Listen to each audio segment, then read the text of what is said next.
ये पूर्ण परमात्मा कबीर बंदी छोड़ प्रत्येक युग में आते हैं। अब आपको गरीबदास परमेश्वर आदरणीय गरीबदास साहिब जी द्वारा परमेश्वर कबीर साहिब की जो लीला से परिचित होने के उपरांत जो ज्ञान सुनाया था, वो कहा था, वो कुछ वाणी सुनाता हूं। उसके बाद फिर आपको एक और अनमोल, एक अद्वितीय परमात्मा का जो चमत्कार जिसको कहते हैं वो अभी सुनाएंगे और उनको आपके सामने पर खड़े दिखाएंगे। जो भगवान काम किया करते हैं, जहां परमात्मा का रोल आता है वहां परमात्मा अपने काम को पक्का करता है, वो अभी सुनाएंगे। पहले ये अमृतवाणी सुनाता हूं। 84 बंधन कटे वो किन्हीं कल्प कबीरे, भवन चतुर्दश लोक सब टूटे जम जंजीरे।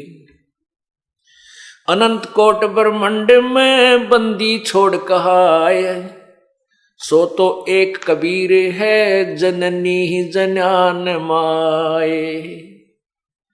शब्द स्वरूप साहेब धनी ही, शब्द सिंध सब माही, बाहर भीतर रम रहा जहां तहां सब ठाही।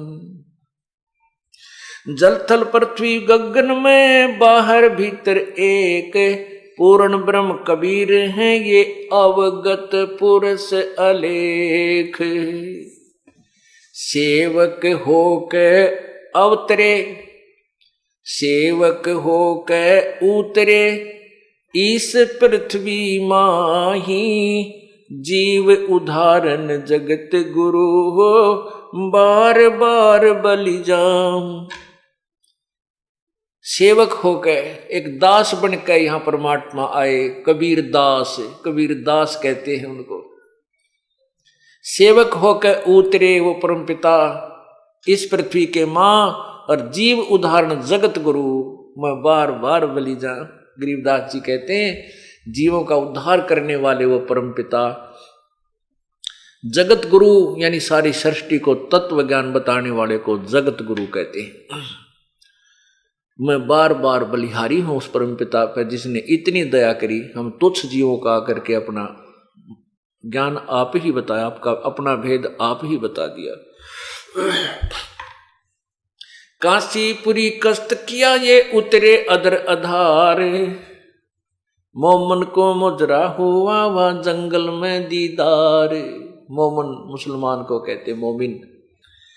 कोट कोट किरण शशि भाने, सुधिये आसन अधर विमाने, पर सतपूर्ण ब्रह्म को हुए शीतल पिंड और प्राण। नीमा ने जब परमात्मा को स्पर्श किया यानी छुआ, सीने से लगाया, तो कहते हैं उस परमात्मा के स्पर्श मात्र से ही, छूने मात्र से ही उस माता, उस बहन के शरीर में इतनी शांति होगी जिसका वर्णन नहीं कर सकते।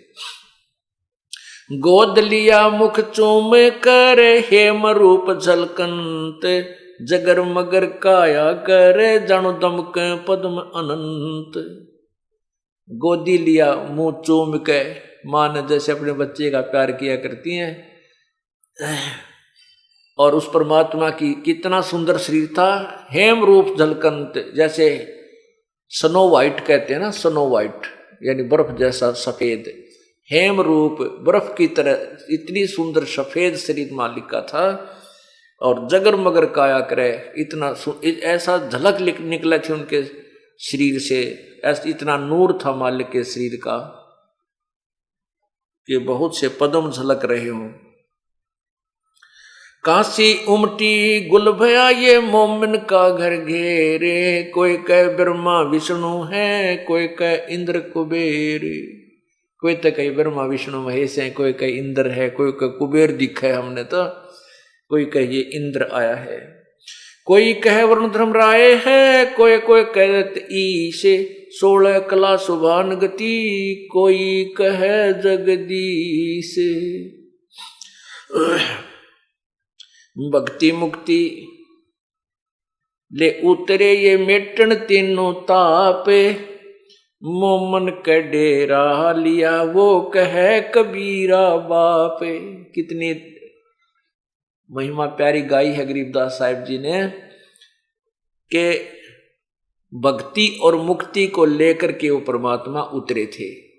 भक्ति मुक्ति ले उतरे वह मेटन तीनों ताप, यानी ऐसी भक्ति हमें देने आए थे जिससे तीनों ताप नष्ट हो जाते हैं। जैसे ये बेटी को कितनी तकलीफ थी, ये कर्म प्रारब्ध का जो कष्ट था ये मालिक ने कैंसिल कर दिया। ऐसी भक्ति और मुक्ति वो लेकर आए, हमारे तीनों तापों को नष्ट करके सतलोक ले जाएंगे। दूध न पीवे न अनभक वो न पालने झोलंत, अदर अमान ध्यान में कमल कला फूलंत। अब और थोड़ी सी एक कथा रहती है कि परमात्मा ने दूध नहीं पिया, 25 दिन हो गए ना अन्न खावे ना दूध पीवे। अब निम्मा दुखी होगी, ए भगवान अब ये बच्चा मरेगा, क्योंकि बच्चा 1-2 दिन 4 दिन दूध ना पीवा था फिर तो यही उम्मीद हो जाती है तो खत्म हो जाएगा। पूरी कोशिश कर ली, अंदर दूध नहीं जान दे किसी प्रकार भी। अब वो निम्मा फिर रोवे रोवे। अब वो पुजारी थी भगवान शिव की, रो रो के उसी को याद करती थी। न्यू बोली है भगवान इससे अच्छा तो यो ना देते पुत्र, वही बढ़िया था परमात्मा। अब लेकर देकर छीन रहे हो। पहले तो दुखी सुखी अपना जीवन हम व्यतीत कर रहे थे प्रभु, अब आपकी बेटी पे जिया नहीं जागा।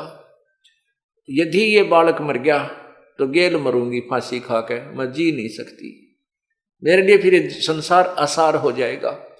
इस प्रकार वो रो रो के सारी रात काटी। सुबेरा शिव भगवान अपने शिवलोक से एक ब्राह्मण रूप बना के उस नीरू के घर के सामने आके खड़ा हो गया और बोला बेटी क्यों रो रही हो। भगवान शिव बोले क्यों रो रही है बेटी। नीमा रोती रोती नहीं बोली, बोला नहीं गा, इतना कंठ उसका रुंधा हुआ था। शिव जी ने कहा बेटा बता क्या बात है, क्यों रो रही है। नीमा रोती हुई कहने लगी ब्राह्मण आप जाओ, मेरे दुख न मत सुनो, नहीं आप भी रो पड़ोगे, आप भी रोने लग जाओगे। ब्राह्मण रूप में प्रभु शिव जी ने कहा बेटी नो ऐसे कहते हैं अपना दुख दूसरे ने बता दे कुछ हल्का हो जाता है, हो सकता है मैं कोई समाधान कर दूं तेरा, रखना तेरे लेवल का समाधान ब्राह्मण मेरा नहीं है। फिर भी ब्राह्मण रूप में भगवान बोले कारण बता क्या बात है, क्यों रो रही है। तब रोती रोती कहने लगी कि पहले तो हमारे संतान नहीं थी, एक दिन मैंने अपने भगवान शंकर से प्रार्थना की थी, सच्चे दिल से रोई थी, उसी दिन कमल के फूल पर मुझे ये लाल दिया था। अब शिव जी को पता भी नहीं कौन लाल दे रखा था, क्योंकि था देने वाला तो कोई और है। फिर भी हम जिसकी पूजा करते हैं, जिसको हम इष्ट मानते हैं, उसको उसकी जितनी समर्थता है वो हमें लाभ अवश्य देता है। तो उस लड़के जी पहले तो हमारे संतान नहीं थी, फिर ये पुत्र मिला है, अब ये 25 दिन का हो गया, कुछ खाता ना पीता, इसलिए रो रही हूं कि ये बालक मरेगा, मैं भी साथ मरूंगी, जीऊं नहीं कति, मैंने पक्का इरादा कर रखा है, फांसी खाऊंगी। तब भगवान शिव ने कहा इस बालक को मुझे दे बेटी। अब नीमा ने उठा कर वो बालक जो दिया भगवान शिव को, तो ऐसे गोदी में लेकर हाथों में लेकर शिव जी ने बालक से के नजर में नजर मिलाई, तो कबीर परमात्मा ने कहा कि हे शिव भगवान इस मेरी माता को कहो कि एक कुंवारी गां मंगवा ले और आप उसके ऊपर हाथ रख देना, वो दूध देने लग जाएगी और फिर वो उस दूध को मैं पीऊंगा। ऐसे 7 बार वार्तालाप भगवान शिव की और नवजात शिशु रूप में परिपूर्ण परमात्मा की हुई। तब भगवान शिव ने कहा कि नीरू तेरा पति कहाँ है बेटी। तब उसने आवाज लगाई कि वो, तभी नीरू आ गया। उसे कहा कि बेटा ऐसे कर एक कुंवारी गां ले आ बछिया, और एक बढ़िया कोरा मटका ले आना, पात्र छोटा सा, जिसमें 5-7 किलो दूध आ जावे, कुमार कहते हैं, ताज़ा लाना और शीघ्र आ जा। वो तो शीघ्र ही जा करके एक गाय ले आया, कुंवारी बछिया जो दूध छोड़ रही हो और नए दूध ना हुई हो, यानी बिल्कुल। तो इस प्रकार उस बछिया को ला करके खड़ा कर दिया। भगवान शिव जी ने उसके ऊपर हाथ रख दिया। उस बछिया के दूध बड़े लंबे लंबे थन हो गए, थनों से दूध अपने आप झरने लग गया। वो जो पात्र ले आए थे, मटका छोटा सा गड़ा, उसको थनों के नीचे रख दिया, वो भर गया। जब अपने आप दूध बंद हो गया, प्रतिदिन वह गाय दूध देने लगेगी। और उस कंवारी गाय के दूध को परमात्मा ने पिया, तब नीमा के शांति हुई, परमात्मा बड़े होने लगे। अब यही प्रमाण ऋग्वेद मंडल नंबर 9 सूक्त नंबर 1 के मंत्र नंबर 9 में है। उसमें क्या लिखा है कि वो शिशु रूप में प्रकट परमात्मा को जब वो प्रकट होता है पूर्ण ब्रह्म, तो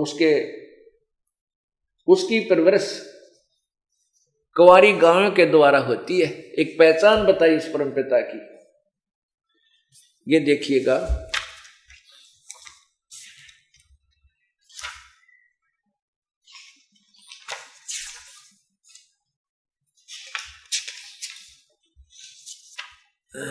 ये देखो, इन अनुवादकर्ताओं ने अनुवाद नहीं करना आया, फिर भी सच्चाई को दबा नहीं पाए। ये है ऋग्वेद 9-10 मंडल। यहां देखना, इधर ऋग्वेद मंडल नंबर 9 सूक्त नंबर 1 का ये मंत्र नंबर नीचे देखना, 9, ये 9 है। इसमें लिखा है कि इमम माने उस, सोमम माने सोम स्वभाव वाले श्रद्धालु पुरुष। यहां लिखना था उस सत्पुरुष को, पूर्ण परमात्मा को। शिशुम माने कुमार अवस्था में, यानी बालकपन में ही, अभी सब प्रकार से अधन्या माने अहिंसनीय लिखा है। अधन्य माने बिना धनाई। हमारे इस हरियाणा में और खासकर रोहतक जिले में बिना धनाई गऊ ने, बिना धनाई यानी जो कभी नए दूध ना हुई हो, उसको अधन्या कहा करें। बिना धनाई कह देते, अधन्य कह ले। बिना यानी बिना नए दूध हुई कुंवारी, इसने अहिंस गौवें तृप्त करती हैं यानी पालन करती हैं उस बच्चे का, ऐश्वर्य की वृद्धि के लिए। अथवा उक्त श्रद्धालु पुरुष को यहाँ भगवान लिखना चाहिए था, ऐसनीय वाणियां, अब वाणियां लिख दिया, ऐश्वर्य की प्राप्ति के लिए संस्कृत करती हैं। इसका अर्थ ये है कि जब वो परमात्मा बालक रूप धारण करता है, जब वो बालक रूप धारण करके प्रकट होता, उस समय उसकी परवरिश कुंवारी गायों से होती है। बोलो सतगुरुदेव की।